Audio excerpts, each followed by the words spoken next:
Well, we're going to turn overseas now to that escalating crisis in Egypt, a key American ally. That country's interim prime minister is considering a drastic move to end the violence by disbanding the Muslim Brotherhood, threatening only to enrage protesters and add to the bloodbath.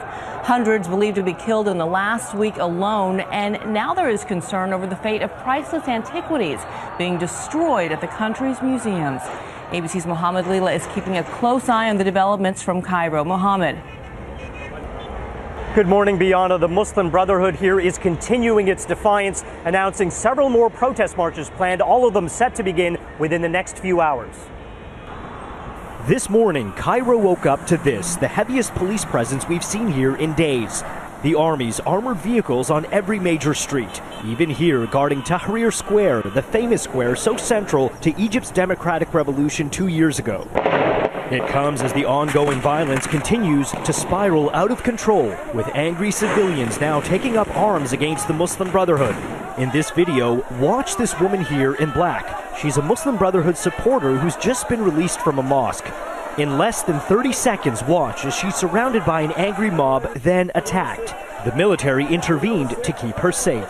Many Christians are also afraid, worried more churches like this one will be attacked. This man guarding a church in Cairo telling us earlier, "Of course I'm worried, but I'm ready to protect this church with my life." Even Egypt's ancient treasures aren't safe. These photos show looting and destruction at the Malawi National Museum in the city of Minya. Glass cases smashed, an ancient sarcophagus on the ground, and priceless statues destroyed. Now, the government here is justifying the crackdown, saying that police have been showing restraint and that this is a war on terror against Islamic militants who are bent on overthrowing this country. Biana and Dan. All right, Mohammed, thank you. Well, the unrest in Egypt is proving to be a tough test for the Obama administration. Host of ABC's This Week, George Stephanopoulos, joins the discussion. Good morning, George. You know, a lot of people are saying, why isn't the U.S. doing more? Is the concern betting on the wrong horse? I think the real concern is there may not be a good horse in this fight. You know, for months, when the Muslim Brotherhood was in charge, after they'd been elected, the United States pressed them to be more inclusive, to open up the governing process. They've ignored the United States. The military comes in, the United States presses them not to have violent crackdowns.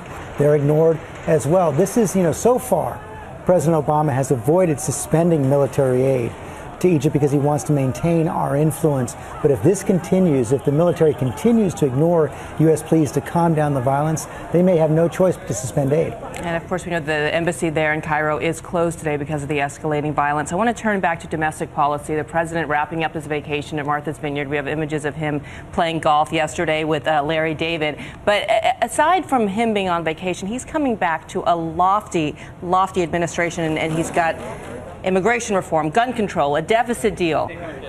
What, if any, can he accomplish? Well, he's got a big fall coming up, which is why he cut his vacation short. He only went 8 days this year instead of the normal 2 weeks. And the big problem for the president right now is they're facing 3 showdowns with the Congress over shutting down the government, over the debt limit, over the sequester, which has already led to severe cuts in government funding.